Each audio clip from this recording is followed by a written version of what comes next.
Salutations, Utopians. Hope all is well in your world. So, last night there was a lot of games on the docket, and there was some particular news prior to the game, to one game uh, starting.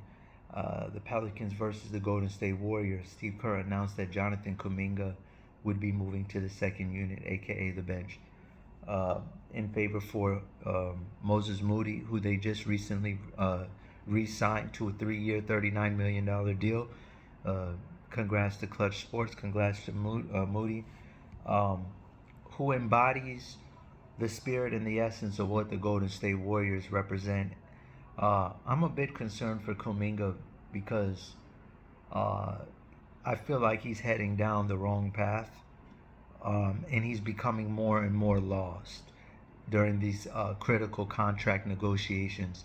As you all know, I think it was the class of 2021, I could be wrong, or 22 that was due for an extension, and he was one of the players that did not get extended.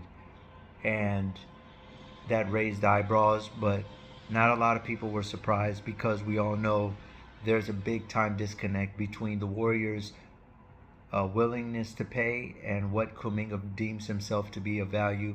He's still a restricted free agent. Uh, Kuminga's problems right now, and it's interesting that he refused to resign, and so the counter is days after. Now he's moved to the bench, which is you're inching closer towards the abyss of irrelevance. Uh, Here's the conundrum with respect to Kuminga. No team in the NBA is a Jonathan Kuminga away from winning a championship. So that immediately eliminates him from the contenders, who are the ones that normally at those trade deadlines tend to over leverage their assets just to to close in on the final piece, i.e. what the Mikal Bridges trade, 5 first round picks from the Knicks to land a guy who's never won a chip, but he fits the theme of the Villanova, or even the Carl Towns when Mitchell Robinson got injured. But you have this perennial MVP runner-up who, in my opinion, deserved to win the last two in Jalen Brunson. And the Knicks have been riddled by injuries the last couple years. Last season, they went with 98 different starting lineups. And so you can understand the psyche, even though I disagree with the decision to go after Randall. I felt like they could have went for Zach Collins or anything. You just don't lose a Zach Randall. The Knicks clearly lack an Aaron Gordon type of piece uh, on that roster. Fools think they can play undersized basketball. Josh Hart, who just, I hope all is well with his ankle injury, just recently got injured. But OG Anunoby, Mikal Bridges playing the four. Mikal Bridges is not a four. I don't care if he's 6'10". You don't put him at small forward. At power forward, he's a 3. There's a certain nature and mindset required to be a 4, to be a 5. And no matter how hybrid of a game you play, there's a reason why the Lakers don't win too much when LeBron's at the 4, or why in the Olympics the team looked off a little bit and the margin of victory was so small when LeBron played the 4. He's not a 4. There's a certain mindset. Who cares what the physique tells you? The mindset is not of a 4. He's a on the perimeter type of guy. Kevin Durant, the same thing. It looks ugly and nasty when he plays the 4. Only few teams can do that. And so you look at what's going on. Speaking of hybrids with Kuminga, back to the hybrid, back to another hybrid, Kuminga, which this post is about. Um, there's no urgency from contenders, and a rebuilding team is not looking at it like, okay, well, we're not trying to change the trajectory mid-season. So what realistically are his options? Well, he's in Golden State, a team that had a Klay Thompson last year who was demanding, you know, 50 million more than what he was worth. They told him, we'll give you 4 for 25. We'll give you 4 for 50, I believe it was. Something like that. And he said, no, I want a mil. I want 100 mil. Kuminga's offered 150. He wants 100, but they're telling him 100. I'm sorry, Kuminga wants 200 mil, but he wants 150. I'm sorry, the Warriors are offering Kuminga 150. He wants something in the ballpark of 200. But Pascal Siakam, who's got a ring and was a certified second option on that Toronto team, did not even get that. He got 185. Alperon Sengun, who has a promising future and is a focal piece, an actual 1A piece on the Houston Rockets from the same draft class, I believe, got 185. It's kind of a recession with the new CBA that's trying to prevent super teams, which is what has been the Golden State Warriors calling card all these years. And you got Kuminga here thinking that I think I deserve more when your best bet is to stay where you are. The problem is what do you have at coach? Well, Steve Kerr has been in the presence of 2 out of the 5. Maybe if you don't, in my book, 2 of the 5, but definitely Tim Duncan is a 5 through 7, and Michael Jordan and Tim Duncan, Mount Rushmore of talents. Every time Kuminga gets the ball, his mindset is to be, let me prove my ISO scoring ability. I even watched Gilbert Arenas show talking about what does Kuminga have to do to command the kind of money that he feels he's entitled to. And they were talking about point totals. That's where you're wrong. That's where the misperception is of the situation, because, and I don't mean to be so blunt about wrong, but we're talking about points, and it's a concept, it's a mindset. Clay wanted that. He was making 18. Clay gave them 18 points, 92% from free throw, 38% from three, and was 50% from the field. And they decided to give the money that Clay wanted to Draymond, who's averaging 8, 7, and 6. They want intangibles. They want guys who are for the team.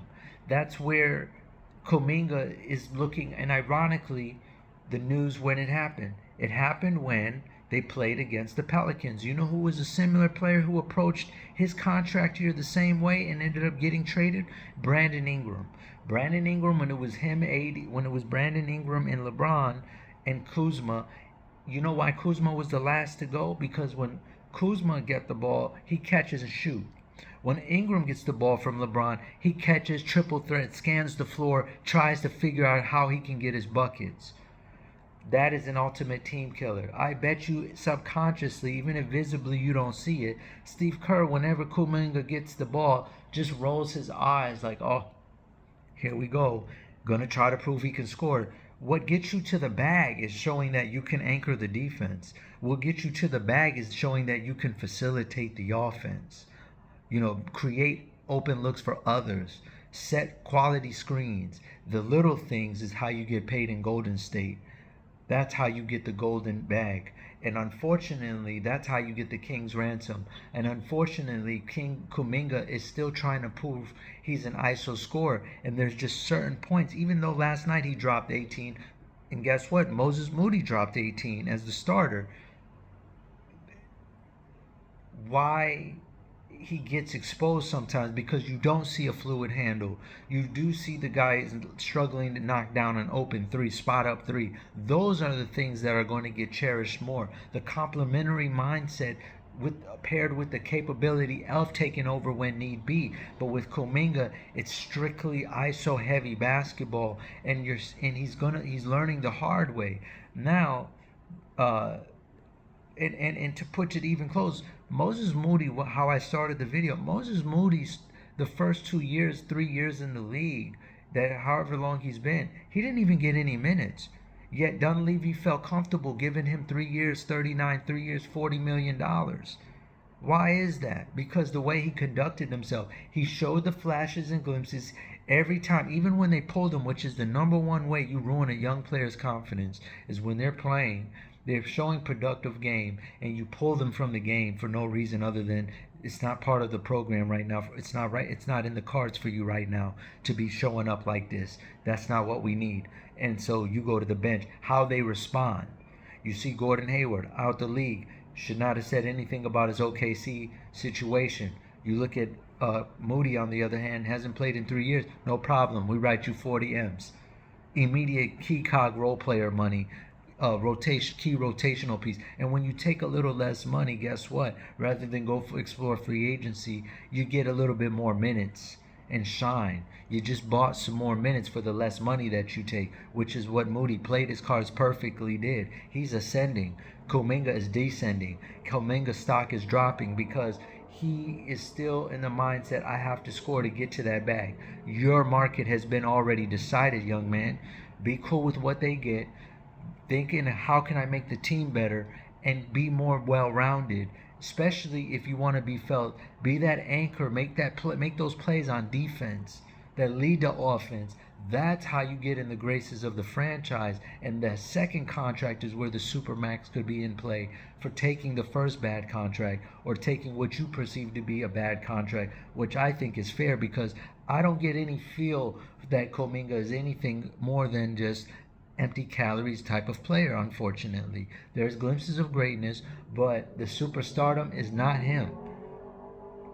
Hate to break it, just keeping it real, that's not who he is. So when you got a guy like Kuminga in their situation, the next step is they got him still playing, but he's coming off the bench, so they want to showcase him. But they're at the fork in the road right now because there's rumors Nick Claxton, who I was watching last night against Denver, he made a free throw jumper in action, also played with high energy, and he has enough flaws that the Nets won't shake them down on an honorable contract at 100 M's. Him being able to knock down a few shots, that's great. That's exactly that'll work. That'll work if you realistically on what's on the market. That'll work, especially if you can slide out of that contract negotiation with Kuminga. And then Kuminga can go to Brooklyn and throw up all the empty calorie stats he wants with Cam Thomas and the crazy contract they paid Cam Johnson at 196. You can have and Dorian Finney-Smith. You can just go over there and just jack up as much as you want, and no chance of a championship this year because clearly their ambitions is to be in the draft sweepstakes. There's four prominent talents in this year's draft that could be deemed franchise cornerstone pieces. So if you're Brooklyn, Utah, you're not in no rush to get out there. Speaking of Utah, in terms of another name, who right now Lauri Markkanen was just ruled to have back spasms. That's another franchise. I don't think that Markkanen discussion is quite over with, even though I do think they have to wait now till after January to resume any trade talks. But if you're the Jazz, they look god awful. Since they moved off Kelly Olynyk, they're unwatchable. I can't even watch. They're nothing but target practice. Last night, that was a great tune-up game for Sacramento. But if you're looking at it, I don't think the Lauri Markkanen discussions are over with now. And maybe Danny Ainge comes down a little bit from what his demands were, because I think Lauri perfectly complements what they need in Golden State. I think he's around 27, 3-level scorer, great size, great length. So guess what? He can sustain 2 rebuilds, and because even when you are rebuilding, you still need real players to kind of give your prospects something real to look at. You know what I mean? If they're just out there, you just send them out there against the world, they're going to get clamped because there's no one to defer to and keep the defense honest. So you have to have some type of respectable talent around them. And Lauri, especially him, he's the ideal guy because he has no ego and he's quiet. This guy went to go fight for his country in the middle of his career on some Pat Tillman type of time. So you know he's a selfish, team-oriented kind of guy. He epitomizes what the Warriors do stand for. It is a bit bizarre that they would not trade Podziemski in the offseason for Markkanen. I just can't believe that, especially when you know, which is probably why Danny Ainge isn't making the deal when they say never trade big for small. And if you're the Warriors, if all they want is Podziemski, hell, I'll give them Kuminga. Is it either Podziemski and a little bit of draft capital or Kuminga and a bunch of draft capital? Either way, I think you can't waste Steph's prime, and he has a lot juice left, and he is breaking down now. The ankle's a little bit of a problem. So if you're the Warriors, you want to make his senior years, his golden years, as seem effortless as possible. You want him to be complimentary. You want him to just be an overseer. You want somebody else to do the heavy lifting, and that's why you want a guy like Lauri Markkanen. I just don't know if we're done hearing Kuminga getting traded. So wait and see approach. But it's affecting, this negotiation is not making him better. It's making him worse, and it's sending him down a path of being lost, because the more he tries to prove he's a scorer, the more it sets his market value. What's going to only reactivate it and leave it cause for interpretation and speculation is him being more well-rounded and being more of a team player and not stressing the stats, because like I said, Clay averaged 18 a game and they gave the money that he wanted to Draymond, who's not even making 10 points a game. So that goes to show you what they're about. And the same thing with Jordan Poole, why he got shipped, ironically, because he was on some alpha one. I'm the first option. You worried about the wrong thing in Golden State. They got a system that they run over there. So it doesn't, they're in those type of environments, who stats cannot be your concern. Tony Parker was the point guard on the Spurs. He averaged 6 assists on his career. Guess what? That doesn't sound like, on face value, a floor general. But he won a bunch of rings without any actual designated point guard in the offense. 1 minute you drop the ball to the low block to Tim Duncan, he's making decisions out the post on whether to pass and who's going to be open. Then you give it to Ginobili. There's no one guy. Same thing with the Warriors. Draymond is more point guard than Steph. That's how you catch the defense off balance, when it's like we're not used to this non-traditional offense where the ball just moves around, because he follows the San Antonio, Steve Kerr that is, follows the San Antonio Spurs business model. The pass is faster than the player. That's what Kuminga needs to embrace. I'll try to do better next time, you Utopians. Let's stay tuned. This is a very interesting situation going on. Expect the rumor trade mill to gain steam. Global out.